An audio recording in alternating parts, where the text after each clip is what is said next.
我们现场的朋友们先掌声欢迎一下吧，欢迎张凌赫。谢谢大家，谢谢大家。和我们现场以及正在线上观看直播的朋友们打个招呼。Hello， 大家好，我是张凌赫，很高兴这一次以一个比较特殊的身份和大家见面哈，零探未来。然后大家刚刚看片看了吧？怎么样？其实我还没有机会去看，然后我希望通过这个片子可以给大家带来一个不一样的我，对。到时候可以和大家一起在哔哩哔哩上守我们的第一次的播出，一定好不好？没问题，我一定会准时上线观看的。准时上线，然后你会给自己发弹幕吗？先看看大家的弹幕怎么说吧。对，好，等待大家的弹幕啊！刚才你是收到了这样的证书，对不对？正式的成为了野生救援的公益大使。没错。拿到的时候有什么样的心情和大家分享吗？感觉拿到的不是一个证书，是一份沉甸甸的社会责任。对，我其实跟我参加这个项目的初衷是一样的。我希望能够以我的影响力，希望能够利用大家对我的关注，去传播一些比较正能量的东西。然后也是通过这个节目，让大家可以了解到一些在能源转换。然后了解到一些低碳转型的有关方面的知识吧，然后在自己的生活当中也可以通过自己的一些小的生活习惯的改变，去助力这一份的进步。我觉得这也是我们这个项目的意义所在，就是通过我们这样的公益大使，能够链接起这样的桥梁，把我们低碳转型的宏大的叙事，能够和我们每一个人的日常都能够联系在一起。对。那刚才也说到自己使命在肩哈，我们也回忆一下，因为这一次和 Discovery 合作，还有我们的野生救援，为什么一起来做了这个项目，让你义不容辞的加入其中？是不是也圆了你的？其实一直以来的一个梦想是，去年在11月份还是12月份的时候，一直想做一个公益性的项目嘛，但是一直没有找到合适的，因为有几个原因。第一个是很多项目跟我自身无关，我如果去硬做的话，其实没那么真实。第二个是我想找一个自己也比较感兴趣的。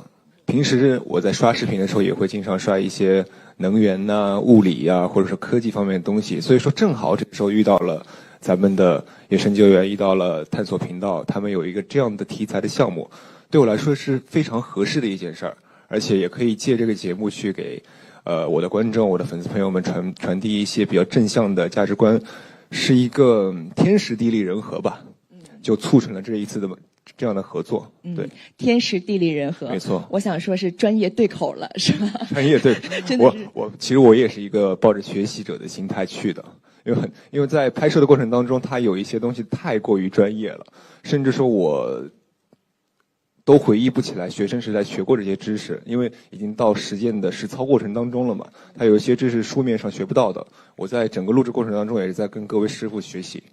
又捡回了很多以前的知识。对，捡回了很多，也学到了很多新的。但是我觉得这一次对于你来说也是全新的尝试和体验。当然，因为以前都是演我们电视剧进组比较多，但是纪录片还是第一次投入，有什么不同的感受吗？那有很大的不同。其实电视剧都是有剧本的嘛，角色也好，人物关系也好，都有一个明确的框在那儿给你框住了，但是这一次的纪录片我们都是完完全全真实的东西，每一次的交流，每一个人的相遇和每一件事儿的促成，都是随着也不是剧情，随着我们的交流自然而然产生下去的。对，而且每一次去向师傅们询问，然后每一次师傅向我的教导，都是产自于真实的交流。而且就像刚刚第一集应该看到了那些在升压站上面的场景嘛，就是我跟王工那些交流，都是我们非常非常真实的内心的感受。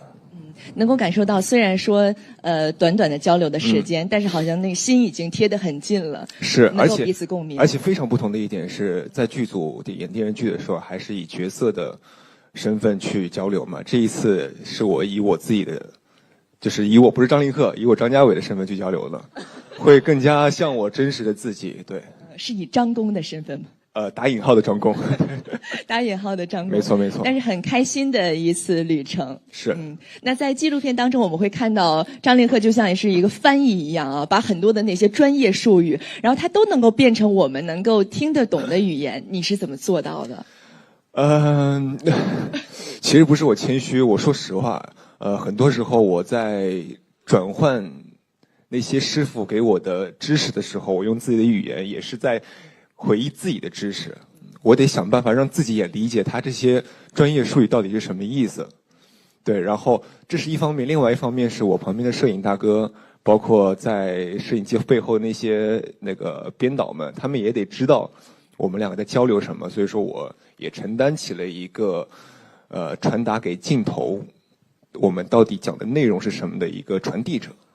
所以当时给我们的摄像老师也好，还有导演也好，给他们翻译的这个过程，没想到最终变成了给所有的看这个公益纪录片的人进行了翻译。大家应该还学到了很多吧，还能看懂，还能就是能够了解到我们在讲的一个什么东西吗？完全可以，是吧？哎，你能不能给大家讲讲什么是贝茨？贝茨定律啊！哎，你们已经看到这个了吗？贝茨定律。就是一个风能转化为电能的一个极限，有一个东西叫做贝茨极限，就是说你风电机在把风能转化为电能的过程中，它有一个极限，大概是59%没到60%，59.3%左右，这是一个物理极限了。而且这个极限要达成的话，它也必须要满足一个非常理想的状态，比如说风轮前后的静压。然后风轮叶片的数量，这些都得达成一个非常理想的状态，才能够达成这个极限。在现实生活当中，风电机转换效率其实有极限的70%到80%已经是非常好了。但是咱们国家，我去的风电场，基本上就是世界第一，它的转换效率是非常非常高的。此处可以有掌声。我觉得我们仿佛进入到了张凌赫老师的电气工程课堂。我觉得说起来这些的时候，还是会回忆起自己很多很多的专业知识，会想到自己的学生时代，对，就想起自己当打引号电工那会儿的一些情景吧。对。那张工你还是动手能力很强的，平时有没有喜欢自己动手做一些什么，手搓点什么？我喜欢拆东西。拆什么？对，比如说电脑吧，就是我不喜欢买成品电脑。我喜欢自己去买很多的零件，然后去把它组装起来，每个电线都自己去安装。我非常享受的是电接通的那一刻，所有灯亮起，那种成就感是非常非常难得的。你会觉得自己和他一起接通了，是吧？感觉自己是一个超棒的技术工程师。超棒的技术工程师啊！那今天在这样的机会，我们也一起来回忆一下当时拍摄的时候一些情景和画面，好不好？看看你还有没有一些非常深的记忆点。来，我们看看大屏幕。哎，这张照片，哎，大家知道这是在哪里吗？能够猜出来吗？这张照片很有意思。你能回忆起来吗？我能回忆起来。看日出？不是看日出啊。这张照片是我们去海上升压站的过程当中，我坐在船上面，然后是一个什么节点呢？是拍完这张照片之后我就晕船了。就是这么一张照片拍下来的，这是我晕厥之前的一个状态。此时还清醒着是吧？此时还清醒着。拍完就拍晕了。是。所以你是一直都晕船？我晕船、晕机也晕3D。对。那你当时其实上船的时候，完全是刚上去就晕了的状态。我有意识了，我说要不要吃一颗晕车药？他们说你先不要吃，因为吃完晕车药之后，会想睡觉，然后也没办法工作。我就说行吧，那不吃。结果上去之后就晕了。也怎么说呢？就是习惯了2个小时就还好。而且我跟王工交流了一下，其实他们一开始坐船的时候也会晕。但是久而久之，你习惯了之后就还好。刚才大家都笑了，说习惯2个小时就还好，是吧？是吧？还好，还好。我们来看看第2张照片来。哎，这个是这是鱼光互补的时候，我们在捕鱼。大家能够认出哪一个是他吗？猜一猜。小蓝帽是吗？公布答案。对，就是那个蓝帽子。那就是我。那后边那个装置是什么？哦，后面那个就是渔光互补项目在湖面上的光伏发电板。嗯，对，它是安装在湖面上的。那它是什么原理？就是起到什么作用？在白天的时候，有太阳光照射的时候，它就会运行，然后这些光伏发电板收集太阳能，转化为电能，然后储存起来，就变成了一个光电转换嘛。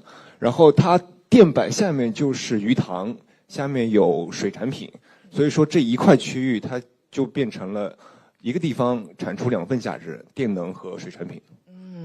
就是产出2份价值。没错。下水捕鱼的感觉怎么样？下水捕鱼是非常新奇的体验，那个鱼特别特别的滑，我抓都抓不住。我第一次徒手抓鱼，所以初体验。下次还去，下次还去。好玩，下次还去。好玩。对。来，我们来看看下一张照片。这个是在垃圾分类是吧？对，这个是大清早我们在苏州，一个工业园区商场下面在做垃圾回收吧。对，垃圾分类就是他们商场每天都会有厨余垃圾嘛，我们就把这些垃圾放到垃圾车上面。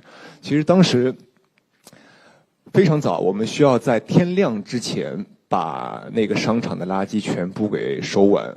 我们时间非常紧，我也是将好在那会儿把这些事儿给做完了。但是呢，也了解到，其实平时这些工作人员，他们不只要收这一个商场，他们是要把整个商圈的垃圾全都收完。所以说，其实那一次去，我还稍微有点耽误他们的工作流程了，因为实在太难了。别看是一个比较费体力的活，也需要你去很精细的去把它分类好。而且怎么说呢？我们当时也遇到一些状况，他那些垃圾可能在商家处理的过程当中没有处理得非常好，他们有一些垃圾是没有分类完成，所以说我们在回收的过程当中也遇到了很多困难，阻止了我们一些回收的进程。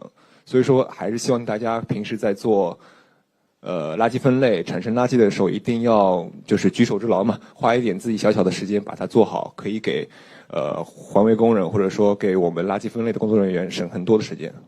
只有自己真的是去体验过之后，是才会切身体会到这些不容易。发自内心的向大家发出这样的倡议。而且今天也是世界地球日哈。对啊。垃圾分类从我做起啊。没错。那接下来我们再来看看下一张照片。哟。这都是你的菜园吗？这不是我的菜园，这是一个生态岛。生态岛是在生态岛的大棚里边。这是收菜去了是吧？这是对收菜去了。然后是做了什么样的体验？生态岛大家应该还没看到，然后这应该是在最后一集的吧？我可以说吗？第3集。OK。稍微剧透一下。生态岛大概是一个什么过程呢？它是一个可以自给自足的小岛屿，然后它里面有水稻。大家应该知道我去割水稻了，然后那水稻会产生秸秆，它那个秸秆呢可以用来给鸡做席梦思。对，它可以给鸡做一个床，而且非常的松软的一个床，然后鸡产生的排泄物就会在席梦思上面，然后再把席梦思和排泄物混在一起，就可以变成好像是通过一些化学反应可以变成化肥，再回到田里去孕育那些水稻，其实是一个非常完整的生态的一个流程。被你说的好像都可以进入一个好梦的感觉。而且它那个鸡棚里面有了那个席梦思，之后好像一点味道都没有，真的。真的吗？真的没有味道，我们没有骗大家，没有那种鸡的那个味道。对。那都是绿色的味道。都是绿色的，是的，都是绿色的味道，大家可以去闻一闻。在哪儿来着？在苏州。苏州是吧？太湖吧，对，太湖。所以这个体验也还是蛮新奇的。我们看到后面有一个背影啊，这是大姐是吧？是一个收菜的阿姨。收菜的阿姨。跟她有没有交流？是本地人吗？是本地人，是苏州吧？苏州人。反正那个阿姨说话我大概能听懂，但是讲不了，因为她的口音跟我们无锡话不太一样。那你如果说你用无锡的口音来推荐一下这个公益纪录片的话，你会怎么说？零碳未来这样你先跟那个哔哩哔哩的朋友们打个招呼。无锡话没有英文。可以加入进去。那怎么说？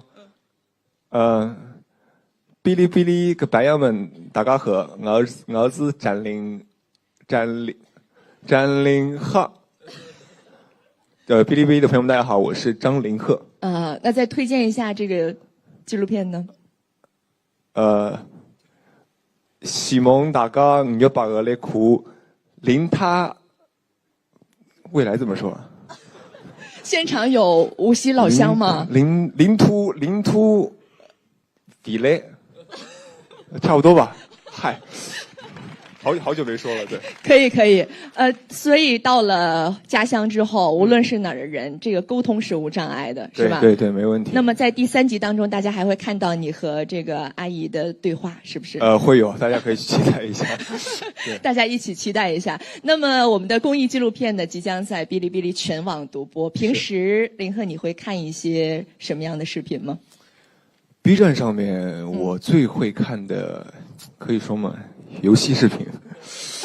游戏集锦、游戏操作的教学什么什么的，然后最近也爱上了摄影，大家也知道，也会看一些摄影博主的分享，然后照片调色什么的之类的。然后最重要，之前我也看过，之前我是看贝爷，最近我看到一个视频是德爷的那个打铁花，我也想去尝试一下，有没有这样的一个项目可以让我尝试一下？有没有这样的项目？安排。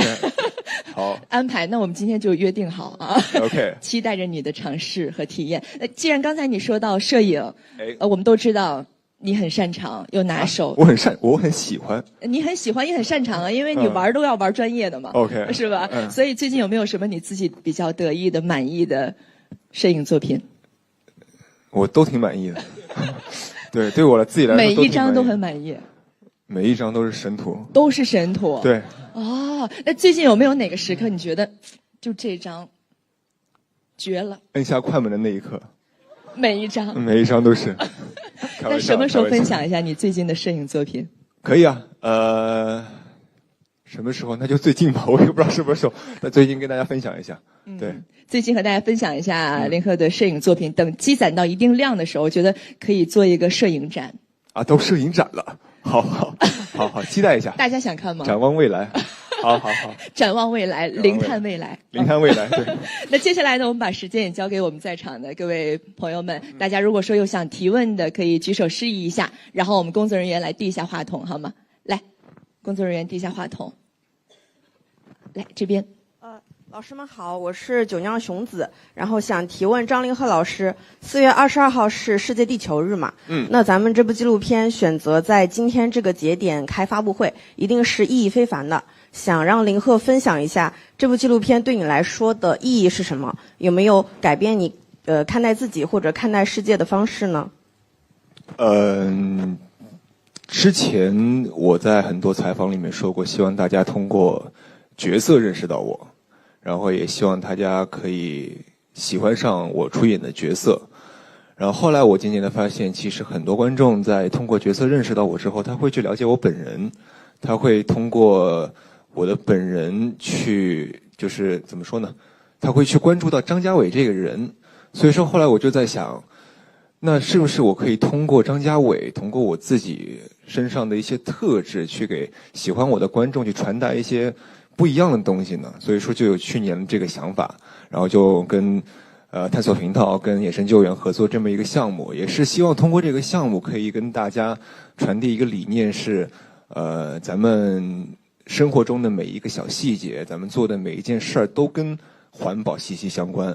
我们平时的一个小动作都可以去作为助力能源转型或者说助力环境保护的一个非常非常大的力量。对。然后也通过这个项目吧，我后边在进行自己演员道路的成长过程当中，我也是希望自己可以再去传递给大家更多的正能量。对，谢谢老师，纪录片里特别帅。还是谢谢你的提问。来，我们工作人员继续来递一下话筒，这边。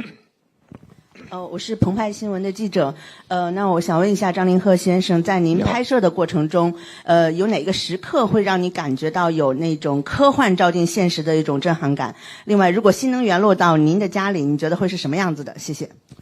科幻照进现实，其实第1集就有了吧？大家应该就是走进那个升压站的时候，站到那个平台上看向整个风电场的时候，那种感觉，那种广阔是平时生活中体会不到的，瞬间感觉自己很渺小。而且站在风机下面，第一次抬头仰望那个100多米高的风机的时候，跟你在图片上看到风机的状态是不一样的。它就像一个非常非常大的巨物，就像你平时在科幻电影里面看到，只能在科幻电影里面看到的一样，出现在你眼前，那种震撼，我觉得是我这辈子第一次感受到。而且我们在升压站上听到过一个声音，是那个陌生人的警铃。那种空灵的声音哈，第一次让我感觉到自己在一个末日电影里边，非常非常的震撼。但是区别是不一样的是，当我踏上那个3楼的观景平台，我看到夕阳，看到远处的风机在慢慢的转动的时候，其实那种末日感就没有了，就完全都是对这个地方对未来的期待感。就是我也第一次在那个地方感受到，我作为一个中国人。咱们国家能有这么完善的一个风电场的基础设施，是非常非常自豪的一件事儿。就是对大国重器的这份骄傲。没错，没错，就是很想哭，但是，怎么说呢？但是，第一次因为自己身为一个电力的学生而感到自豪，也是最大的一次让我感受到，我作为一个中国人是非常非常值得荣幸的事儿。那刚才这位媒体朋友还问到说，如果说进入到自己的家里，是吧？这个真难啊！进到家里边回答吗？进到家里边是你说的是绿电进入家里吗？绿电进入家里，现在其实有很多比如说我家里面，前2天我找那个监控。现在的监控其实都不是电池和插电了，都有那种小型的太阳能板。我在家里面装的监控其实都是太阳能板的，它都不用你去管，它可以自发电。而且白天储存的电量它都可以储存起来，白天就是转化的电量它都可以储存起来，不用你持续的去关注它有没有电。你时时关注了你们家的任何一个我喜欢一切新的东西。来，我们接下来继续来传递一下话筒，看看还有谁想提问。您好，你好，我是南方周末绿色新闻部的记者崔慧莹，然后很高兴看到您愿意参与到这种低碳转型和环境领域的话题当中。我们这边的问题是，就是在整个拍摄过程当中，有没有哪一个项目是让你觉得印象深刻，或者说觉得特别厉害的新能源技术？然后还想知道，你有没有哪一个瞬间感受到自己其实也是可以参与到这种低碳转型的过程当中的？谢谢。在学校里面学习的过程当中，我们都知道能量守恒，然后我也知道，所谓的抽水蓄能是多么就是利用自然多么巧妙的一件事儿。但是，第一次进入抽水蓄能站，那确实是震撼到我。它一个是体积比较庞大，第二个是它里面的那种转轴都非常非常的巨大。但是你要维持一个非常高的转速的时候，它里面的所有的措施细节都得做好。都得在标准之下嘛，然后我们去擦那个齿轮，包括进到那个底下听那个声音的时候，我都会有一种恐惧感。但是它里面的工作人员都是每天都在里面工作，每天都在检查这些细节，可以保证这些所有的零件、所有的参数都是万无一失的，我就觉得非常厉害。而且最厉害的技术是，很多时候他们并不需要人一个一个去检查那些数字，他们都是有一个质控系统。你只要在那些屏幕上面去监控每个数字在不在合理的范围之内就行了。而且还有那个探针探的那个转子里边，他们也有非常精密的仪器可以完全进去，而不是说每个人就需要去把它零件拆开来扒开来再看，都是非常智能的。这个回答都好专业。来，接下来我们继续来提问。这边，你好。北京青年报的记者提问，想问一下，低碳是我们这部纪录片的一个非常重要的主题嘛？那刚才你也分享了，展望了一下未来，那想接下来请你就是分享一下现在的生活，就是低碳对于你和你身边的朋友有没有哪些这个切实的改变，可以和我们分享一下吗？谢谢。对我和对身边的朋友，大家就是我说一个大家认知会比较广的吧，电车大家都知道吧，新能源汽车，其实给大家带来的改变，第一个电车。普及之后，它里面的系统非常新，第二个是不是省钱了，就没有邮费了嘛，对吧？而且最重要的是非常非常的环保，它没有那些所谓的尾气带来的环境污染，这是一个非常好的点，而且也是咱们国家，不能说就是在遇到危机之后才实施的计划，而是说是未雨绸缪。电车现在也是全世界最领先的一个东西，我觉得大家在生活当中切实感受到这个东西带给自己的益处之后，也可以落实到自己的行动中去可以去大力的发展或者大力的去支持一下这方面的绿电的项目，然后在自己生活当中也可以去想一想，就比如说垃圾回收这些小的东西都可以去身体力行的做起来。所以我觉得在拍摄这部公益纪录片的时候，在和那些工作人员交流的时候，也感受到，所以现在我们能够感受到的这种大国重器，正是国家非常具有前瞻性的这样的能源的战略布局。没错，而且已经做到了很厉害的程度。如果说让你自己开车的话，你会选电车的是吗？当然选电车。电车油门足啊，都不叫油门，那叫做什么电门？电门足。来，还有谁要提问吗？我们递一下话筒。张工你好。你好。您是？我是 B 站的 UP 主刘老师说电影。非常荣幸能有这个机会提问啊。我的荣幸。您做演员之前是学的电气工程？是。我做 UP 主之前学的是自动化。我是电气工程机器自动化。那我这字儿比你短，我就是自动化。我这个差点成刘工了。咱们这个纪录片到时候会在这个独家网络平台哔哩哔哩播出嘛？然后这个 B 站有自己的这个弹幕文化和弹幕的这个传统。B 站的网友们在 B 站发的这些弹幕也都非常的有梗，非常有意思。是。我想问问张工，就是等到这个纪录片正式上线之后，您期待网友们发些什么样的弹幕呢？我期待网友发些什么样的弹幕？别了吧，这个在我的剧里边发就行了。我觉得你们会发什么？张工好牛啊！好，张工是这样啊，我既是 B 站的 UP 主，然后同时也是 B 站的一个资深用户。